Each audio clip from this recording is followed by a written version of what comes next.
Hello friends, તો આજનો આ વિડીયો છે વુમન્સ હેલ્થ પર.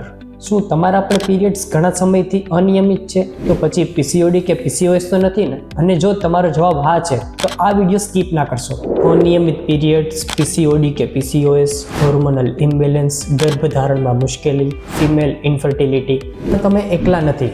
આજકાલ હજારો મહિલાઓ આ પ્રોબ્લેમમાંથી સફર થઈ રહી છે. સાંભળો, આજ સુધી તમે ઉપચાર લક્ષણોના જ કર્યા છે કે પછી મૂળ કારણના? તો તમે પણ દવાઓથી થાકી ગયા છો અને આ પ્રોબ્લેમનું પરમેનન્ટ સોલ્યુશન ગોતી રહ્યા છો, તો આજે જ હોમિયોપેથિક ટ્રીટમેન્ટ લો. કારણ કે હોમિયોપેથિક દવાઓ મૂળ કારણ પર કામ કરે છે, હોર્મોન્સને સંતુલિત રાખે છે, પીરિયડ્સ નિયમિત કરે છે અને તમારા શરીરને કુદરતી રીતે સ્વસ્થ બનાવે છે. કોઈ પણ પ્રકારના હોર્મોનની દવા નહીં, કોઈ પણ પ્રકારની સાઇડ ઇફેક્ટ નહીં અને તમારા બધા જ પ્રોબ્લેમનું permanent solution. Your appointment now, because women's health really matters.